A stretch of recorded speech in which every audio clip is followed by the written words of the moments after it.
ছবিটার নাম মহানায়িকা। তো মহানায়িকা এই শব্দটা শুনলেই আমাদের মানে একটা বিশেষ ছবি চলেই আসে, খুব স্বাভাবিকভাবে এটা হয়। কিন্তু আসলে তো মহানায়িকার একটা শব্দই, তো এই শব্দটার একটা নিজস্ব মানে আছে, একটা নিজস্ব একটা অভিঘাত আছে। সেই অভিঘাতটাই এই সিনেমাতে ব্যবহৃত হয়েছে। প্রথমে সিনেমাটার নাম ছিল নায়িকা, মানে একদম শুরুতে যখন গল্পটা লেখা হয় মানে আমি এবং স্বাগতা আমরা একটা প্রাইমারি আইডিয়া নিয়ে আমরা প্লট ডেভেলপমেন্ট শুরু করি, তখন ছবিটির নাম ছিল নায়িকা।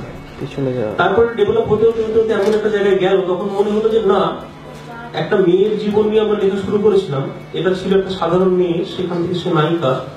কিন্তু না, এই মেয়েটা শুধু নায়িকা নয়, তাহলে এই মেয়েটা কি? আমার ভাই মানে সুমন, ও নিজেও লেখালেখি করে, আছে একটা অনুষ্ঠানে, ও তখন এই মহানায়িকা নামটা আমাকে সাজেস্ট করে এবং আমাদের খুব ভালো লাগে, হ্যাঁ মহানায়িকা নামটা তো হতে পারে। তো তখন আমরা মহানায়িকা নামটা এই ছবির জন্য সিলেক্ট করি, এবং এই মহানায়িকা শব্দটাই হচ্ছে, শব্দের অভিঘাতটাই হচ্ছে গল্পের মূল বক্তব্য।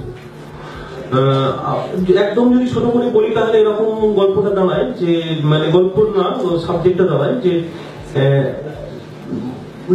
নারী, একজন নারী, সে নারী যখন বিশেষ তখন সে নায়িকা, আর সে নায়িকা যখন বিশেষ তখন সে মহানায়িকা। ছবি দেখলে তো আরো ভালো করে জানতে পারি। আমি এই ছবির সঙ্গে যুক্ত যতজন মানুষ আছেন, যে যেভাবে যুক্ত আছেন, সমস্ত মানুষকে আমার মনের সবটুকু ধন্যবাদ, সবটুকু ভালোবাসা, সবটুকু শ্রদ্ধা জানাতে চাই। আমি সবাইকে ধন্যবাদ জানিয়ে আমার কথা শেষ করলাম।